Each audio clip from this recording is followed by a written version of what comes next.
ছাত্ররা এবার নতুন দল ঘোষণা করছে, আপনি ছাত্রদের থেকে কি আশা করেন? তাদের প্রতি আমার শুভকামনা থাকবে। হ্যাঁ, এবং তারা দলটাকে দেশটাকে কিভাবে পরিচালনা করে যদি তারা ক্ষমতায় আসে? আসলে এটা তো আসলে সবাই তো চায় ভালোভাবে হোক, তাই না?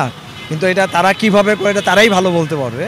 কিন্তু আমরা এক্সপেকটেশন করতেই পারি যে তারা ভালোভাবে যদি আসে তারা ভালো কিছু করবে। অন্যান্য রাজনৈতিক দলের যে দলগুলো আছে তাদের জন্য আপনার একটা পরামর্শ বা আপনার কেমন তারা কাজ করতে পারে দেশের জন্য?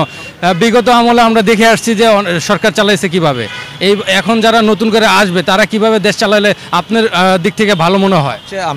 আমি যতটুকু বুঝি, যদি গুড গভর্নেন্স থাকে, সবাই যদি আর এটা সেখানে যদি জনগণের সহযোগিতা থাকে, পার্টিসিপেশন থাকে, তাহলে একটা লোক সম্ভব।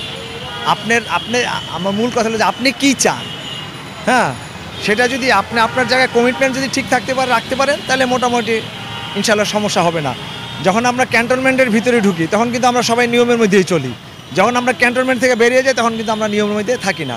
আমি চাই ঢাকা শহরের পুরাটাই যেন ক্যান্টনমেন্টের আদলে চলে, তাহলে আমরা সবাই একটা সুন্দর দেশ উপহার দিতে পারবো। আর মূল কথা হলো যে আমরা যে ফুটপাত, এই ফুটপাতটা মুক্ত রাখতে হবে মানুষের চলাচলের জন্য। অন্তত অ্যাটলিস্ট যাদের গাড়ি নাই কিংবা যারা রিক্সায়ও চলতে পারে তারা অন্তত ফুটপাতটা ইউজ করুক নির্ভুলভাবে, এটাই তাদের সাথে আমার কাছে প্রত্যাশা থাকবে। এই মুহূর্তে ছাত্ররা নতুন দল গঠন করছে, ছাত্রদের কাছ থেকে আপনাদের কি প্রত্যাশা?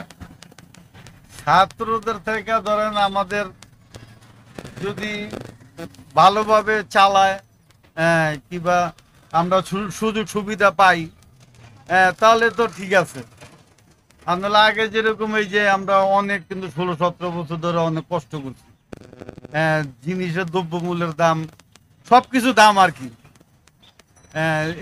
এইগুলা নিয়ে আর কি ঠিক মতন ঘর ভাড়া দিতে পারি না, বাচ্চা স্কুলে পড়াইতে পারি না, অনেক আর কি ইয়াতে আসছিলাম আর কি। এখন একটু আগে তো একটু ভালো আছে। অনেকে বলে যে আগেই ভালো ছিলাম। না না, বলতে পারে, কিন্তু আগের চেয়ে আমরা যে সিএনজি চালাই একটু ভালো আছি। সার্জেনের থেকে কোনো গ্যাঞ্জামে নাই, কোনো পুলিশে গ্যাঞ্জাম করে না। আগে অনেক আমরা অনেক গ্যাঞ্জাম সহ্য করছি, অনেক ভুক্তভোগী হয়েছি আমরা, বুঝছেন, এই আর কি। এখন ওটার থেকে মুক্ত আর কি ধরতে গেলে আর কি। ইউনূস সরকারকে কি বলতে চান?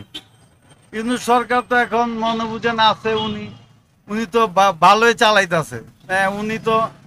উনি মনে বুঝেন, উনি আসাতে আমরা সবকিছু কম খাইতে পারতাছি দাম। এটা খালি তেল চাইলের দামটা একটু বেশি, এছাড়া যা আমরা খাইতেছি সব কম দামে খাইতে আছি, যেটা সত্যি কথা, মিথ্যা কথা বলার দরকার নেই আমার, বুঝছেন, এই আর কি।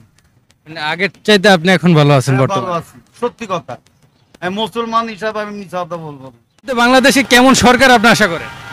সরকার আছে, সরকারই তো আসেনি এখন, কার আশা করবো বলেন, কার আশাটা করবো? এই যে ছাত্ররা আজকে কালকে নতুন দল ঘোষণা করলো, তাদের কাছ থেকে আপনাদের কি প্রত্যাশা? আশা আছে, দেখি কোন দিকে যাই, কোনখানকার পানি কোনখানে যায় ঠেকে, এক আল্লাহ মাহবুব জানে বাবা। আমরা শেষ হয়ে গেছি, আমরা পাবলিক জনগণ নাই, আমরা অসহ্য আগুনের মনে জ্বলতেছি, এখন বলার কিছু নেই।